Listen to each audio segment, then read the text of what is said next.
Welcome to Wizards, Warriors, and Words, a fantasy writing advice podcast. I'm Jed Herne, author of Fires of the Dead. I'm Dyrk Ashton, author of the Paternus trilogy. I'm Rob Hayes, author of books and ruiners of characters' lives. And today's episode... Oh, sorry, I cut you off. Oh, you son so of rude. a bitch. Dissing me already, you fucker. All right. Hi, I'm Michael R. Fletcher, author of the Obsidian Path series with the first book, Blackstone Hurt. Rock on. Okay, now you can go. All right, sorry for cutting you off there. That was amateurish. We'll get better. So today's episode is all about world building. So this is a pretty big thing for fantasy authors, and it's probably one of the reasons why I personally am quite drawn to the genre. We're going to talk a lot about like what we think is a good method for doing world building in our books, but I thought we could perhaps start by discussing what do we think is some bad things that we see in books world building wise. Rob, do you want to kick us off on this discussion? What are some like bad world building things that you see other authors doing in their books? Massive amounts of exposition. Where am I looking, Dirk? I think, to be honest, it's one of those rules where if it works, it works. Dirk's made it work.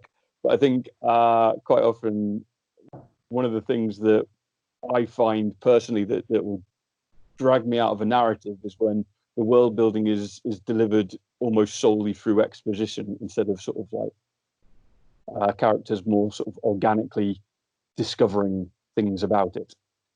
I think that's probably the main one that I can think of at this particular point when you put me on the spot. I'll pass it over to someone else. No warning on this show. Totally impromptu. Who wants to jump in next? Sure, I'll jump in. I think the mistake I see most often is trying to get it out too fast, which is touching on what Rob said. But it's basically like your first chapter, trying to sort of sink the reader into the world right away by giving them everything and explaining everything. Like a character never just does anything. They do this because of the 10,000 years of history that now I'm going to talk about for a moment. And, I find world building is sort of best spoon-fed slowly over the course of a book. I think actually sorry, I'm just going to keep talking. The other mistake is, the other problem is people doing way too fucking much of it. Spending so much time world building, they never actually write their book. So many people talk about, the months and months they spend world building. And then by the time they're done, they're bored. And so they're like, I don't want to write this book. And they start building another world. And when you've got that insane level of detail, if you know why they're shipping tea from one province to another and how much it costs in, bronze pieces, then you're going to include that in your book as like information that the reader doesn't give a fuck about. If it doesn't matter to the plot, just cut that shit out. I think that's when you start building a D&D system instead of a novel. The things that I see with new authors are complicated, are making things overly complicated. Like trying to, at one point, I had a small amount of people transported to another world, and I needed to see over the year. I felt like I needed to see over the years what the population growth would be. And I spent, a long time searching and figuring that stuff out. And then it just turned out it just didn't really matter, right? You just say there are this many people, or you just don't. You don't even say that. There's a whole lot of information that people put in that they really don't need. Super complex stuff about atmospheres and things like that honestly readers who are super world building geeks might be interested in, but they are a tiny, tiny percentage of your readers. Most of the readers, if you don't, the biggest trick in world building is not what to put in, but what not to put in, right? And often only on the reread will you find those things. The other thing that I see are overcomplicated naming systems for lengths of measurement, for amounts of time, and overuse of those things, like making up all your own words and terms and things, and then if they don't have any relation, if they aren't one stride, right, or something that people can relate to, they just don't make sense. And that stuff can be interesting in very, very small doses. Times of day, seasons, names of seasons, things like that. They need to have some relation to our real world, or else they simply don't make sense. And if you have to stop and explain what that means, it's already too overly complicated. So those would be my two my things that I would add. There's a lot of stuff like using a different language and then stopping to put in brackets what that word that you just put means. Is that what you're saying, Dyrk?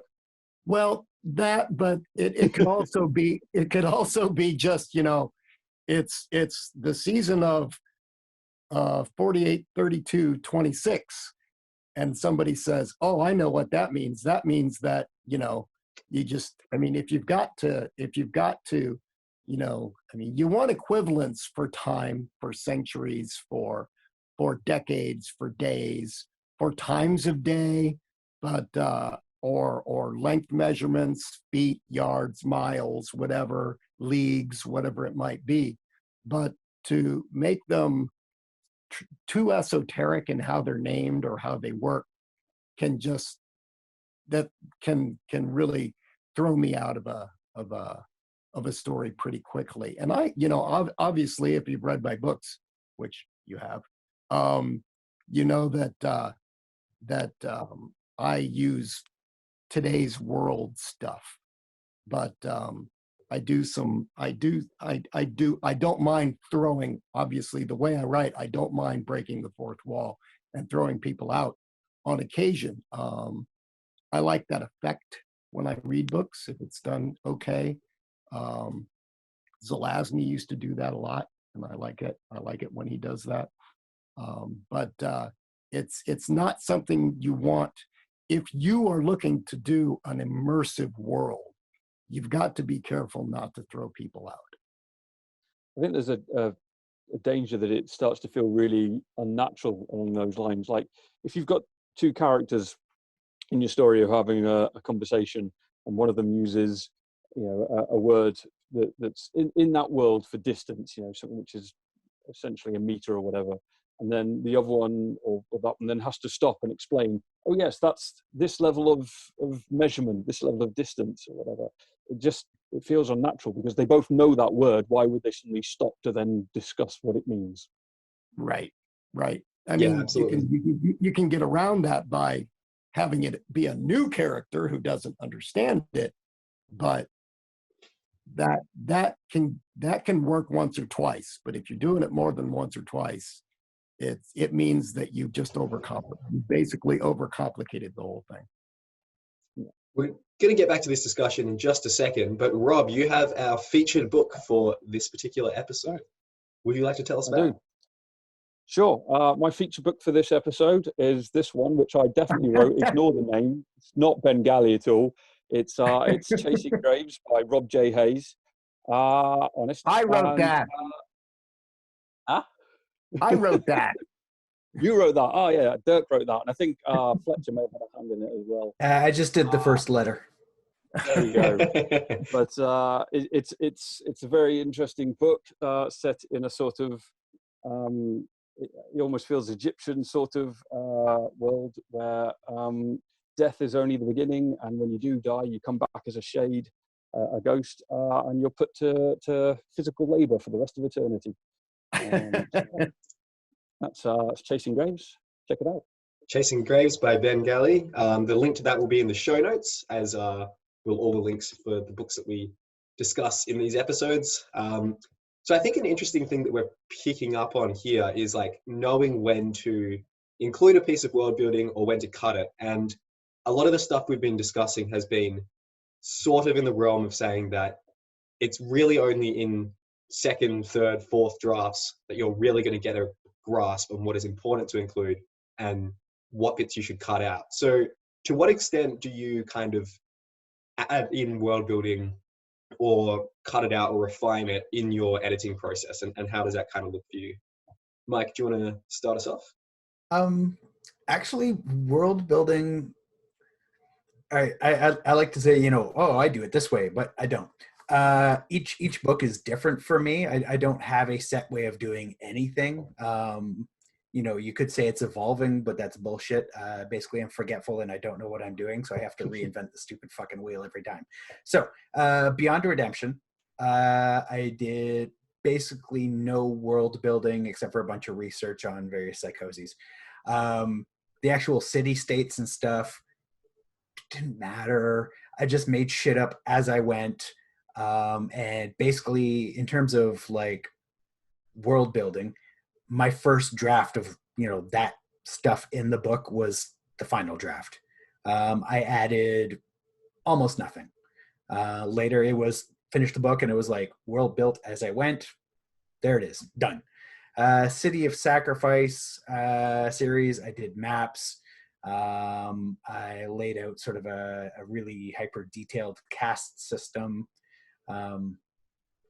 Put a lot more thought into the world. Now, in this case, the world was a single city. And again, that one, so because I did all the work first, there was very little editing or rewriting. So world building for me, world building is a first draft thing for me. It's basically by the time I finish the book, I'm done. For me, it's the characters that take a lot more work. I spend more time rewriting character stuff, dialogue, tags, descriptive stuff, that sort of stuff. So world building tends to be first draft for me. That's interesting. Is that the same for you, Rob? I think so, yeah. I basically, I find that I tend to, when I go into a series, I tend to sort of like a lot of my world building occurs in the first, in book one, and I'm very much making it up as I go along. In that sense, I'm just like, who knows? I'll just throw this in, I'll throw that in, and see how it all turns out. And like Mike, it's very much what goes in tends to stay in for the most part. I think for me, the bigger challenge is when I continue it on to beyond that into books 2 and 3, where suddenly I have all these things that I threw in book 1 just because they sounded cool or whatever. And suddenly I have to make them make sense. I have to build the world to make sense around the things that I added in. So I think that's where the biggest challenge for me comes in, is trying to gather all of the stupid ideas that I had during book 1 and make them make some sort of semblance of sense, which can be a massive challenge and occasionally leads to entire reworks of books.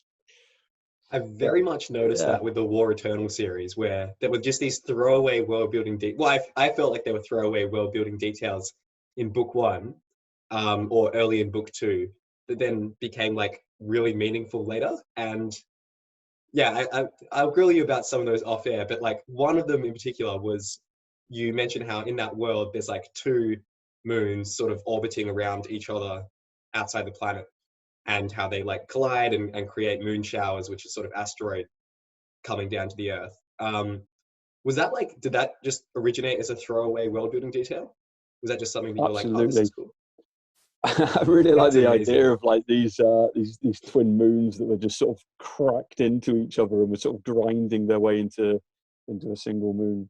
And then later on in the series, I think it's like book 3, I think I finally explain where it all came from and make it seem like I had the plan all along. Yes, that fooled me very good. Because I think this is a perfect example of that, right? It's like throwaway world building detail. and then it built into sort of like one of the bigger revelations in book 3. So it's kind of nice how sometimes your subconscious like is setting up these things that you don't initially have an idea for, but then like as you work with them more, you're like, oh, I'm a genius. Like I've set up this thing perfectly to foreshadow this. And a lot of the time it doesn't happen, but like you when it install does, them as part of the world, and then they're there for you to use later on. And I think that's perfect if you can work that way. Do you guys then write down notes as you make things up so that you can? No, that would be smart. That'd be really smart. But no, I have to keep rereading my stupid books because I'm like, what the fuck was that? What was that weird temple called? Yeah, right. Yeah, those kinds of details. Now, a lot of that stuff I put in, I do in advance. I don't. There is some discovery, world building, like you guys talked about, but a lot of it is advanced. But I do run over, and I have a thing that's open all the time that has a list of information like that. Consistency is another thing that's important in world building. You don't want to use one thing one place and another. It's just like anything else.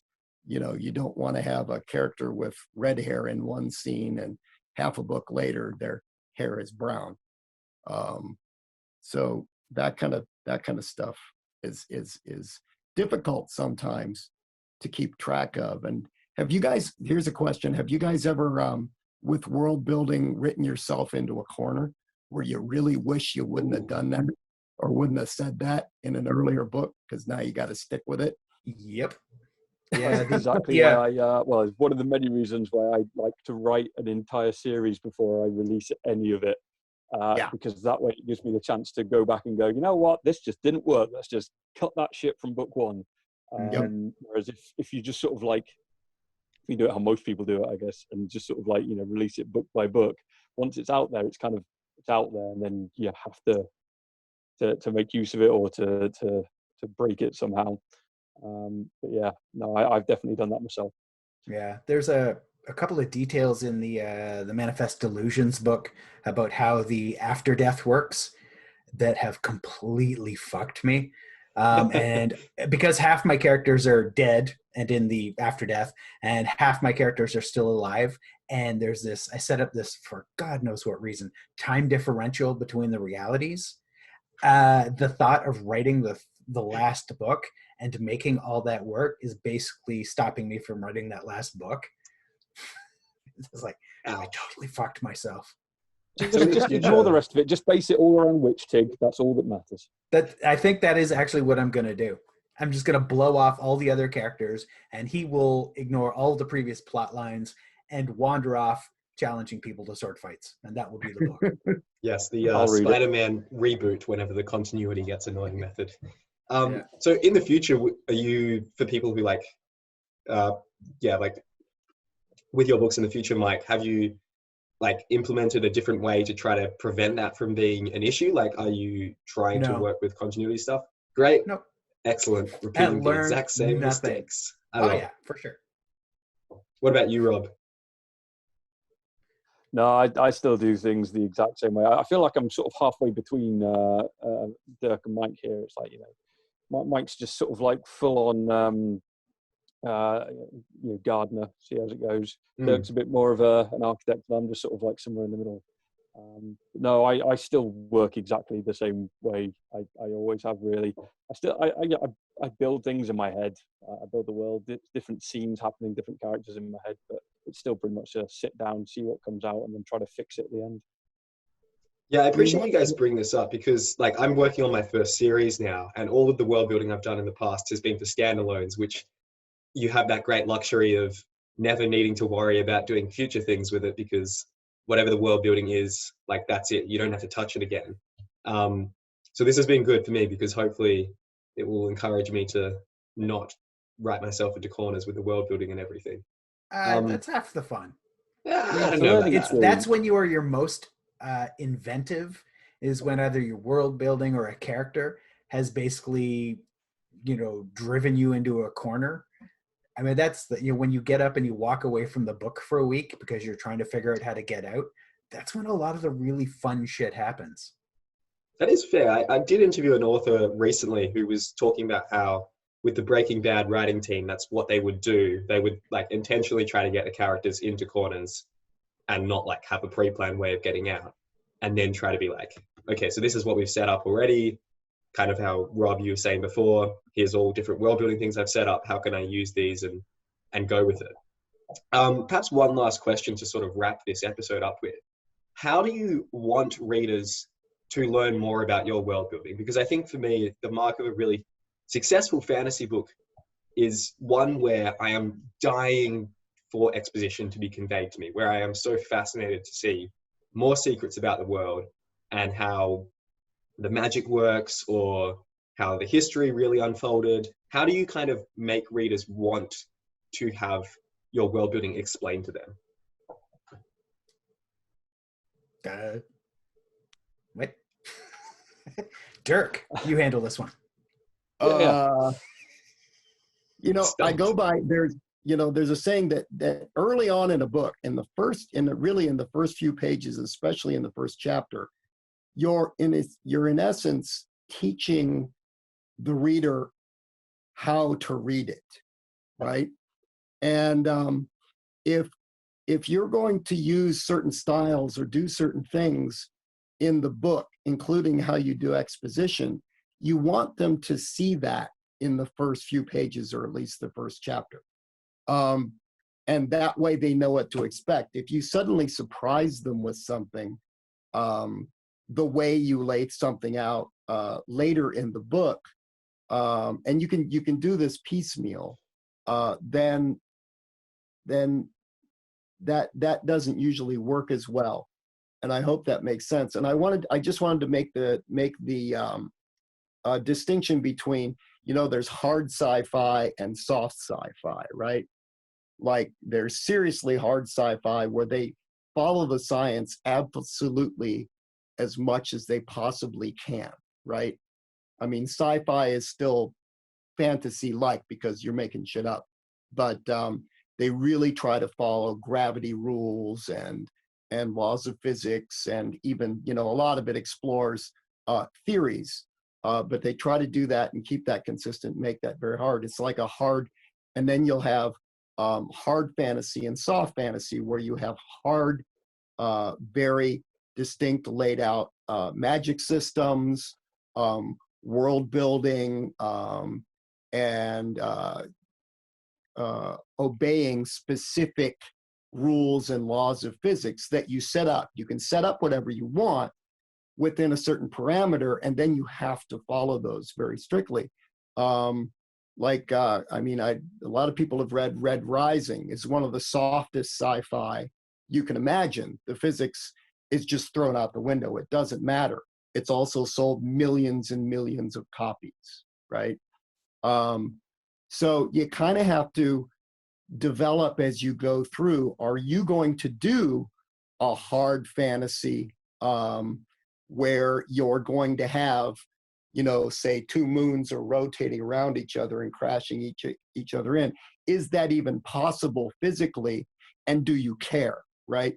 Because a whole lot of you want to write the book that you want to read. That's number one. So you have to find out which one of those things you want, and you have to kind of do that in your books, as far as, and obey. Once you're in there, obey your own rules. If people can fly, people can fly. But if people can't fly and then suddenly they can, and it's not really explained, it's silly, right? So hopefully that makes sense. Yeah, I love that Once idea. Again, consistency is the name of the game. Yes, and like training your readers what to expect, and then once you've established their expectations, it's quite easy for you to fulfill those in a satisfying way. Michael or Rob, do we have any thoughts on this idea of how we can make readers want to know more about our world building before we close out this episode? I think it's feeding it to them slowly, and it's not dumping it all early. You give hints, you tease stuff. I mean, you can sort of foreshadow world building the same way you foreshadow plot. Like if blood sacrifice is a huge part, you don't have to show that page 1. You don't even have to show it in the first chapter, but you can kind of hint at that. And, so when it does happen, they know it's coming, but it hasn't sort of explicitly been said so. Kind of same with magic. I mean, you can foreshadow any aspect of your fiction. That'd be my thing. Okay, Rob. Well, I'd say a similar sort of thing, except I kind of broke the rules with the War Eternal, I think, because you're not supposed to give that much sort of foreshadowing, and that's a large part of the book. I just sort of drop entire hints over what's to come, and a lot of that I basically did as a way to hook readers in. So you sort of like, it can be an offhand comment. A character just mentions something cool in the world that people want to know more about, and suddenly they're like, "Ooh, I want to know more," and then you leave it for a while and let it fester. So I think that's a good way. For a little bit of foreshadowing, just dropping hints, and you don't necessarily need to explain it. You can save the exposition for a reveal later or something like that. But something cool, something hooky that will draw people in.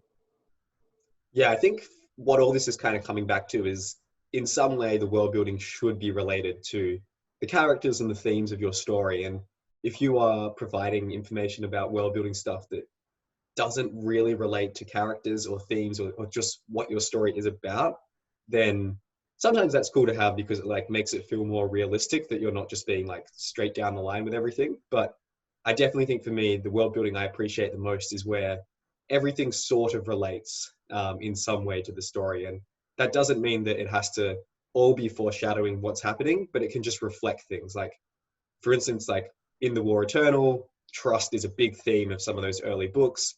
And you have games and just, well, maybe not necessarily world building things, but yeah, you have games which are exploring this idea of trust. And there is a game called Trust. And that is a good example of like a world building element that is not necessarily like related to the plot per se, although it is in this case, but it's more just a kind of like emotional reflection of the tone of the story world. And I think that's another important aspect of it to consider as well. So with that, I think it is time to wrap this episode. Thank you everyone for listening or watching, and we will see you next time. Thank you for listening to Wizards, Warriors and Words. We hope you learned something useful. Let us know what you thought about this episode in the comments below. We'll do our best to respond. We'd also love to hear your questions. Comment with your questions below and we might even answer it on the show. If you haven't already, please subscribe and like this video. This helps more people discover the show. Wizards, Warriors and Words is jointly hosted by Dyrk Ashton, Michael R. Fletcher, Rob J. Hayes and Jed Herne, with editing by Jed Herne. Our music comes from Michael R. Fletcher and our artwork is by Felix Ortiz. Thank you again for watching. Now go and write extraordinary stories. We'll see you next time.